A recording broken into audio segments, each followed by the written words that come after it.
নমস্কার। এই এপ্রিল মাস থেকেই ভারতে শুরু হয়েছে জনগণনা। সেন্সাস ২০২৭-এর উদ্বোধন করেছেন সম্মানীয় প্রধানমন্ত্রী নরেন্দ্র মোদী। শোনা যাচ্ছে এবার সেন্সাসে প্রত্যেক দেশবাসীর আয়ের হিসাব নেওয়া হবে। অর্থাৎ আপনারা জানেন সেন্সাসের দুটি দিক সম্পর্কে জানতে চাওয়া হয়। একটি আপনার ব্যক্তিগত তথ্য সম্পর্কে এবং পারিবারিক বিস্তারিত তথ্য সম্পর্কে নেওয়া হয়। আর সেন্সাস বা জনগণনা প্রত্যেক ১০ বছর অন্তর এই দেশে অনুষ্ঠিত হয়ে থাকে। কিন্তু করোনার জন্য আমাদের দেশে গত ১০ বছরে সেন্সাস হয়নি। কিছুটা পিছিয়ে গেলেও এবার সেই সেন্সাসের কাজ শুরু হয়েছে এই মাস থেকে।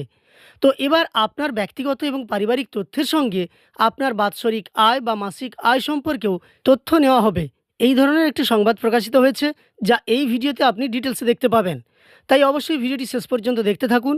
আর আপনি যদি এই চ্যানেলে নতুন এসে থাকেন, প্রতিনিয়ত গুরুত্বপূর্ণ ভিডিওর আপডেট পাওয়ার জন্য চ্যানেলটিকে সাবস্ক্রাইব করে পাশে থাকা নোটিফিকেশন বেল আইকনটা অল করে রাখবেন। আর ফেসবুক থেকে দেখে থাকলে অবশ্যই পেজটিকে ফলো করে রাখবেন। এই নিয়ে প্রকাশিত সংবাদে বলা হয়েছে, ন্যাশনাল স্যাম্পল সার্ভে আছে, সেন্সাস আছে, প্রতি ১০ বছর অন্তর তা হয়ে থাকে। দুটিতেই নাগরিকদের ব্যক্তিগত ও পরিবারের বিস্তারিত তথ্য নেওয়া হয়, অর্থাৎ ডেটা সংগ্রহ। একের পর এক রাজ্যে এসআইআর চলছে, সেটাও ডেটা। এখানেই শেষ হচ্ছে না। এবার দেশবাসীর তাবৎ ব্যক্তিগত তথ্য নিজেদের ডেটাবেসে রাখতে চাইছে মোদী সরকার। সেই মরিয়া প্রবণতার নবতম অধ্যায় ন্যাশনাল হাউসহোল্ড ইনকাম সার্ভে, অর্থাৎ জাতীয়ভাবে প্রত্যেকটি বাড়িতে কী ধরনের ইনকাম হয়ে থাকে, মান্থলি হোক বা ইয়ারলি, সেটাও সার্ভের মধ্যে রাখা হয়েছে। এপ্রিল থেকেই দেশ জুড়ে শুরু হবে এই তথ্য আদায়, অর্থাৎ একই সময় সেন্সাস, এসআইআর এবং এই সার্ভে চলবে। জনগণকে লাগাতার সরকারি সমীক্ষকদের নিজেদের হাঁড়ির খবর দিতে প্রস্তুত থাকতে হবে। কি হবে এই নতুন সমীক্ষায়? একটি পরিবারের আয়ের প্রতিটি তথ্য সরকারকে জানাতে হবে। অর্থাৎ একটি পরিবারের যতজন সদস্য আছে তাদের সকলকেই ঘোষণা করতে হবে যে সে কি আয় করে, আয়ের উৎস কি, কতদিন ধরে করছে, কেন এই উদ্যোগ। কারণ যারা আয়কর দেন একমাত্র তাদের ঘোষিত আয়ের সম্পর্কে তথ্য সরকারের কাছে থাকে। যে কোনো ব্যাংক লেনদেনের উপরও নজর থাকে আয়কর বিভাগের। কিন্তু আয়করদাতার সংখ্যা দেশে নগণ্য, খুব বেশি হলে ১০ কোটি।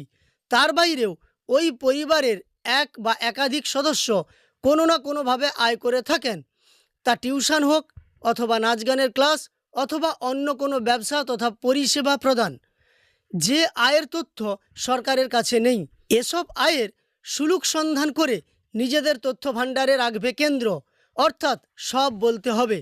কেন্দ্রীয় সরকারের পরিসংখ্যান এবং প্রকল্প রূপায়ণ মন্ত্রকের অধীনে ন্যাশনাল স্ট্যাটিস্টিক্স অফিস এই সমীক্ষা চালাবে। সমীক্ষকরা ঘরে ঘরে গিয়ে শুধুই যে কে কত আয় করেন সেটাই নথিভুক্ত করবেন এমনটা নয়। কোনো ব্যক্তি অথবা পরিবারের সদস্যরা নিয়ম করে কাউকে টাকা পাঠান কিনা সেটাও জানতে হবে। কেন ওই টাকা পাঠানো হয় তার ডিক্লারেশনও চাইবে সমীক্ষা, বা সমীক্ষায় চাওয়া হবে। আয়ের উৎস কি? স্বনিযুক্ত জীবিকা, কৃষিকাজ, নাকি কারো পাঠানো টাকায় সংসার চলে, সবটাই জানবে কেন্দ্র। এছাড়াও দিতে হবে অতিরিক্ত যে কোনো রকম আয়ের উৎস, অর্থাৎ চাকরি, ব্যবসা, কৃষির মতো কাজের পাশাপাশি অন্য কোনো ক্ষেত্র থেকে আয় হচ্ছে কি না তা। বাড়ি ভাড়া হতে পারে, কিংবা নিজের জমি অন্যকে চাষ করতে দেওয়ার মাধ্যমে উপার্জন হতে পারে। বিগত এক বছরে অর্থাৎ শেষ ৩৬৫ দিনে কত টাকা একটি পরিবার আয় করেছে এটাও জানতে চাওয়া হবে। এই সংবাদে আরও বলা হয়েছে, এই সমীক্ষার প্রশ্নপত্র এবং তথ্য বিশ্লেষণের জন্য তৈরি হয়েছে টেকনিক্যাল এক্সপার্ট গ্রুপ। কেন এই প্রকল্প? মন্ত্রকের ব্যাখ্যা, আরও বেশি করে সমাজের কোন স্তরের মানুষের কাছে কতটা সরকারি সহায়তা পৌঁছে দেওয়া দরকার তার রূপরেখা তৈরি হবে। যদিও প্রশ্ন উঠছে, এভাবে প্রতিটি সংসারের নগণ্য ও ক্ষুদ্র আয়ের উৎসও জেনে নিতে চাইছে কেন কেন্দ্র? কে কাকে টাকা দিয়ে সাহায্য করেছে সেটাও বা জানার উদ্দেশ্য কি? যাই হোক, এই সংবাদটি প্রকাশিত হয়েছে, অর্থাৎ এই সংবাদের মাধ্যমে বোঝা যাচ্ছে এবারের সেন্সাসে অর্থাৎ জনগণনায় আপনার ব্যক্তিগত এবং পারিবারিক তথ্যের সঙ্গে আপনার আয়ের তথ্যও জানতে চাওয়া হবে। এই বিষয়টাকে আপনি কিভাবে দেখছেন কমেন্টে অবশ্যই জানাবেন।